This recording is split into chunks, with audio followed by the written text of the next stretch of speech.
The infinite learner में आपका स्वागत है। अगर आपने कुछ सीखा तो कृपया लाइक, कमेंट और शेयर करें। और अधिक सीखने के लिए सब्सक्राइब करें और बेल आइकन को ऑल पर दबाएं। टोक्यो में आपका स्वागत है। एक ऐसा शहर जो एक जगह कम और एक पूरा ब्रह्मांड ज्यादा लगता है। बिल्कुल। हमारे पास the universal rhythms of Tokyo के कुछ अंश हैं जो इस शहर की नब्ज को पकड़ने की कोशिश करते हैं। हाँ। आज की हमारी पड़ताल का मकसद है टोक्यो की इन परतों को खोलना।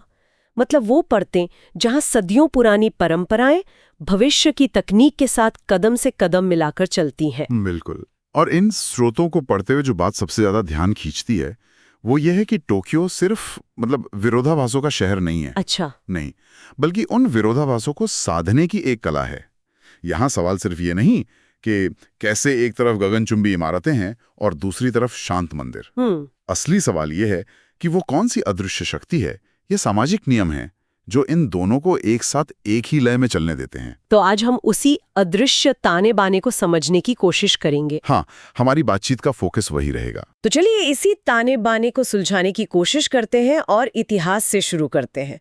टोक्यो हमेशा से ऐसा भविष्यवादी महानगर तो था नहीं। नहीं, बिल्कुल नहीं। इसकी कहानी शुरू होती है एक छोटे से मछली पकड़ने वाले गांव एडो से, पर यह बदला बहुत तेजी से। हाँ, और इस बदलाव का सबसे बड़ा मोड़ था तोकुगावा शोगुनेट का दौर।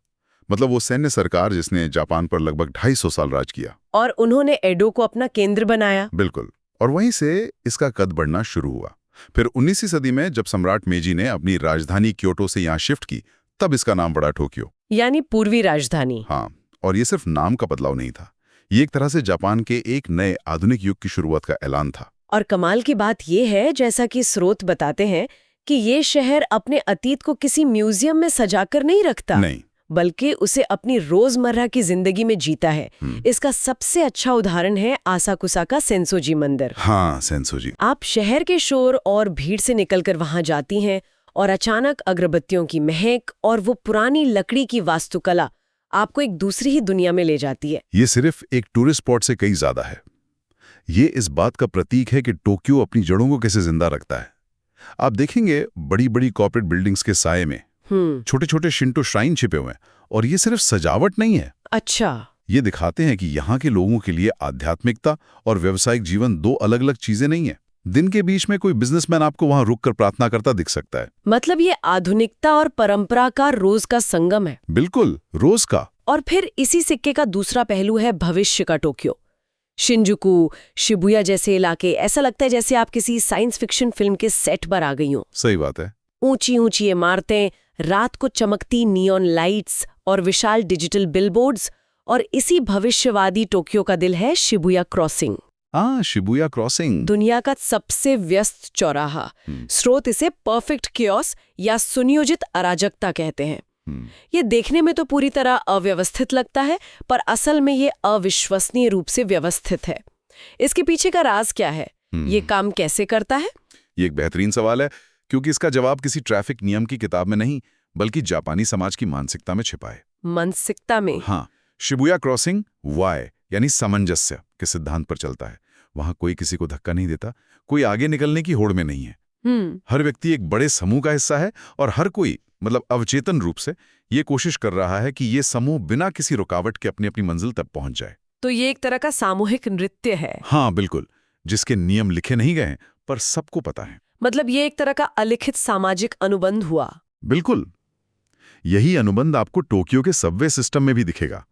ट्रेनें सेकंड की सटीकता से चलती हैं, लोग कतार में खड़े होते हैं, फोन पर जोर से बात नहीं करते। सही है। ये सब इसलिए नहीं है कि हर जगह पुलिस खड़ी है, बल्कि इसलिए क्योंकि वहां एक गहरी सामाजिक समझ है कि व्यक्तिगत सुविधा से ज्यादा जरूरी समूह की सहजता है। तो वो परफेक्ट केओस असल में परफेक्ट कोऑपरेशन का नतीजा है। एकदम सही कहा। यहां से कहानी और भी दिलचस्प हो जाती है। स्रोत कहते हैं कि टोक्यो एक शहर नहीं, बल्कि कई अलग अलग दुनियाओं का एक संग्रह है। हाँ। हर इलाके का अपना एक अलग चरित्र है। जैसे अकीहाबारा, आज ये एनिमे, मंगा और गेमिंग कल्चर का मक्का है, लेकिन स्रोत बताते हैं कि ये हमेशा से ऐसा नहीं था। नहीं, बिल्कुल नहीं। ये तो युद्ध के बाद ब्लैक मार्केट और फिर सस्ते इलेक्ट्रॉनिक सामान का गढ़ हुआ करता था। तो ये बदलाव क्या बताता है? ये बदलाव जापान की पूरी आर्थिक कहानी बताता है। देखिए, 1980 के दशक तक जापान हार्डवेयर का राजा था, इलेक्ट्रॉनिक्स, कारें। लेकिन 90s के दशक की आर्थिक मंदी, जिसे लॉस्ट डिकेड ही कहते हैं, उसके बाद जापान ने अपने सॉफ्ट पावर पर ध्यान देना शुरू किया। एनिमे, मांगा, वीडियो गेम्स। अच्छा। तो अकीहाबारा का एक इलेक्ट्रॉनिक्स बाजार से ओताकू कल्चर के केंद्र में बदलना असल में जापान का हार्डवेयर की दुनिया से सॉफ्टवेयर और सांस्कृतिक निर्यात की दुनिया में कदम रखने का प्रतीक है। मतलब ये सिर्फ दुकानों का बदलना नहीं था। नहीं, ये देश की पहचान का बदलना था। और अकीहाबारा की इस संगठित उपसंस्कृति के ठीक उलट है हराजुकू, जहां युवा अपने फैशन और रचनात्मकता से हर नियम को चुनौती देते नजर आते हैं।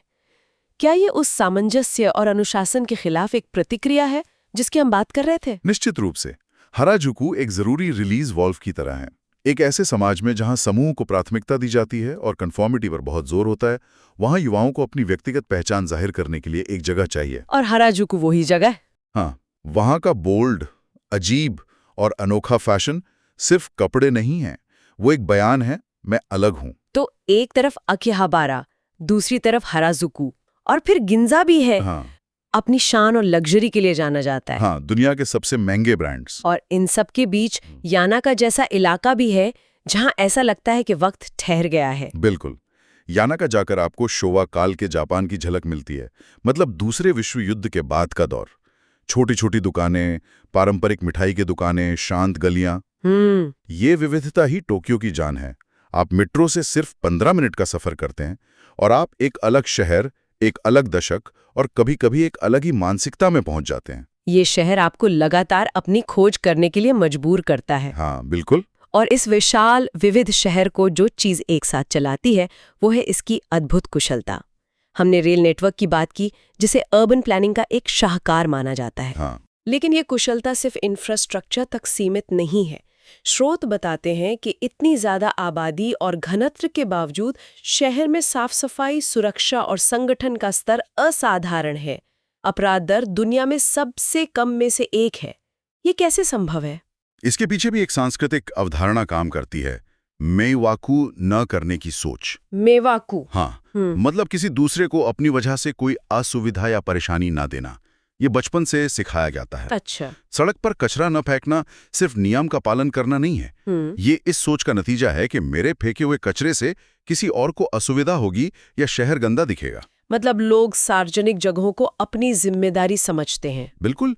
यही वजह है कि आपको सड़कों पर कचरे के डिब्बे कम मिलेंगे, क्योंकि लोग अपना कचरा अपने साथ घर ले जाना पसंद करते हैं। ये तो बहुत गहरी बात है, और मुझे लगता है कि यही बारीकी पर ध्यान देने और परफेक्शन की सोच हमें टोक्यो की एक और पहचान, यानी उसके खाने की दुनिया में भी देखने को मिलती है। हाँ, बिल्कुल। स्रोत सुशी बनाने की कला और शहर चलाने की व्यवस्था में एक सीधा संबंध दिखाते हैं।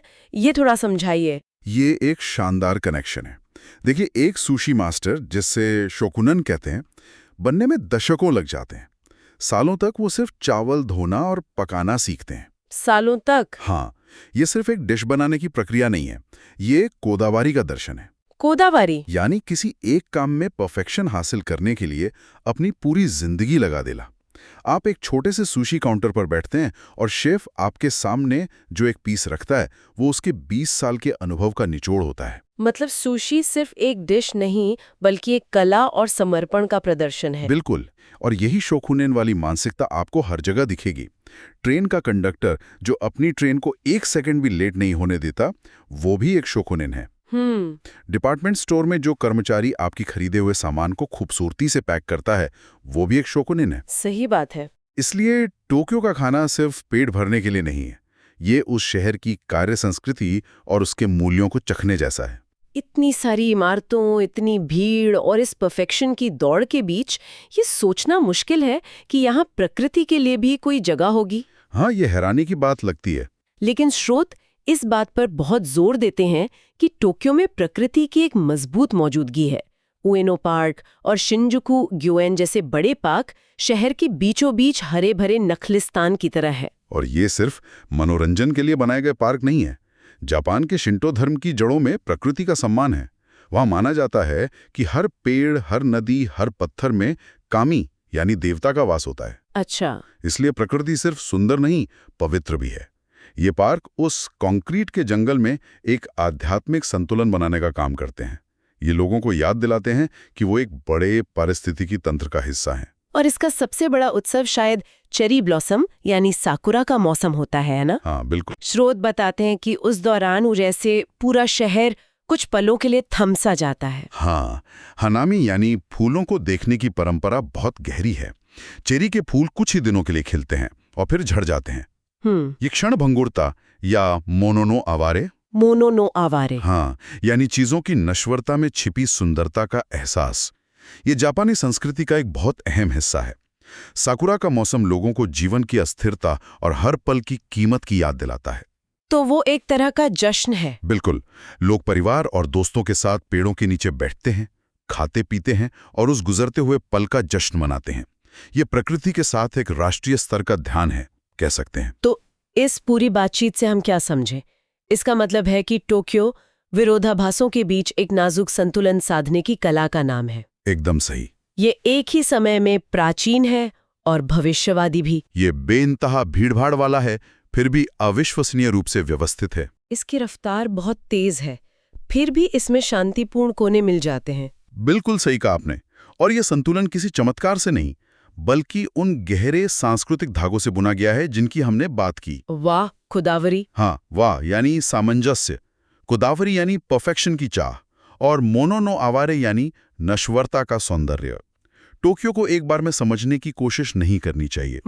ये खुद को एक पहेली की तरह धीरे धीरे प्रकट करता है, लेकिन सिर्फ उन लोगों के लिए जो इसकी सतही चमक, इसकी नियॉन लाइट से आगे बढ़कर इसकी शांत गहराई को महसूस करने के लिए समय निकालते हैं। ये बातचीत एक विचार पर आकर रुकती है। स्रोत बताते हैं कि टोक्यो की व्यवस्था और यहाँ के लोगों का आपसी सम्मान इसकी पहचान है, और ये हमें एक ज्यादा बड़े और मुश्किल सवाल पर सोचने को मजबूर करता है। एक ऐसी दुनिया में जो लगातार ज्यादा शहरी, ज्यादा भीड़-भाड़ वाली और ज्यादा अव्यवस्थित होती जा रही है, टोक्यो हमें ये सोचने पर मजबूर करता है कि क्या किसी महानगर में सच्ची व्यवस्था और सामंजस्य केवल उस स्तर की सामाजिक अनुरूपता और सामूहिक जिम्मेदारी से ही संभव है जिसे कई दूसरी संस्कृतियां शायद बहुत चुनौतीपूर्ण या बंधनकारी मान सकती हैं।